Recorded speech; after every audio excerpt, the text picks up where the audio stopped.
ഒരു ദൈവം എന്നുള്ള ഇത് രജനീകാന്ത് പറഞ്ഞിട്ടുണ്ട്. അതാരും നമുക്കറിയത്തില്ല. രാഷ്ട്രീയം പറയുന്ന സിനിമയായതുകൊണ്ട് അത്രയേ ഉള്ളൂ.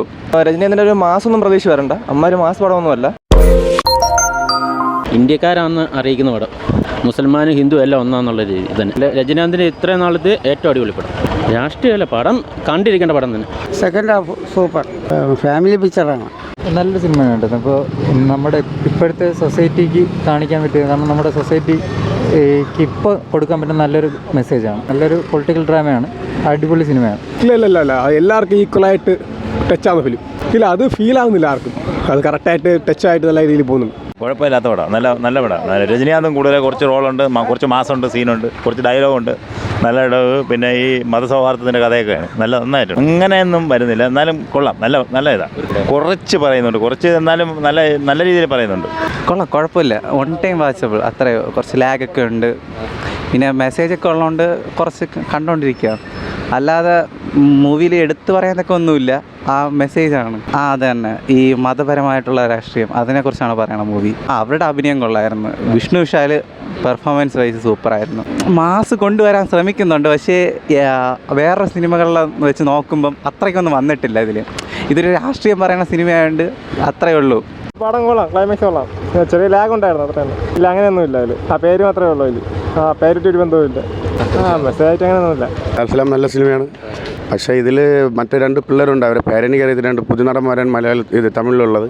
അവർ രണ്ടുപേരും നല്ല അഭിനയമാണ്.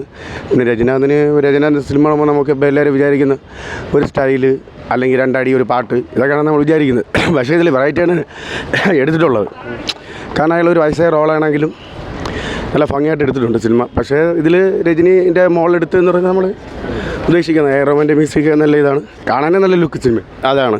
അതായത് ഹിന്ദു മുസ്ലിമും ഉള്ള സിനിമകളാണ്.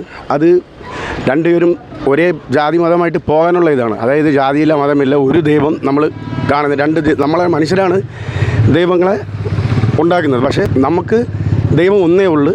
അങ്ങനെയുള്ള സിനിമയാണ് ഇത്. മുസ്ലിമും ഹിന്ദുവിൻ്റെ സിനിമയാണ്, പക്ഷേ അടിപൊളിയായിട്ട് എടുത്തിട്ടുണ്ട്. ഇത് മതമായിട്ടൊന്നും പറയാൻ വേണ്ടി പറ്റത്തില്ല. നല്ല സിനിമയാണ്. മതത്തിൻ്റെ ഇതായിട്ടുണ്ടെങ്കിലും ഒരു ദൈവം എന്നുള്ള ഇത് രജനീകാന്ത് പറഞ്ഞിട്ടുണ്ട്. അതാരും നമുക്കറിയത്തില്ല. മനുഷ്യനാണ് മതങ്ങൾ ഉണ്ടാക്കുന്നത്. നോർമലി എന്ന് വെച്ചാൽ രജനീകാന്തിൻ്റെ യൂഷ്വൽ പടം പോലെ തന്നെ എന്ന് വെച്ചാൽ മാസമായിട്ടൊന്നുമില്ല.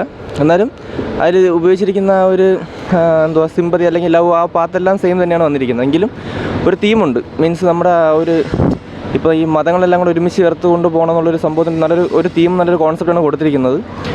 ഒരു കുഴപ്പമില്ല, തിരക്കില്ലാത്തൊരു വൺ ടൈം വാച്ചബിൾ മൂവിയാണ്. വേറെ പ്രശ്നമൊന്നുമില്ല, കണ്ടുകൊണ്ടിരിക്കാം. പിന്നെ രജനീകാന്തിൻ്റെ ഒരു മാസമൊന്നും പ്രതീക്ഷ വരണ്ട. അമ്മ മാസ പടമൊന്നുമല്ല. തീമുണ്ട്. സ്ക്രീൻ പ്ലേക്കാളും കൂടുതൽ പറയാനുള്ള ഒരു തീമുണ്ട് അതിനകത്തോട്ട്. ഒരു നല്ല വൺ ടൈം വാച്ചബിൾ മൂവി അത്രയാണ്. അത് ഞാൻ പറഞ്ഞത്.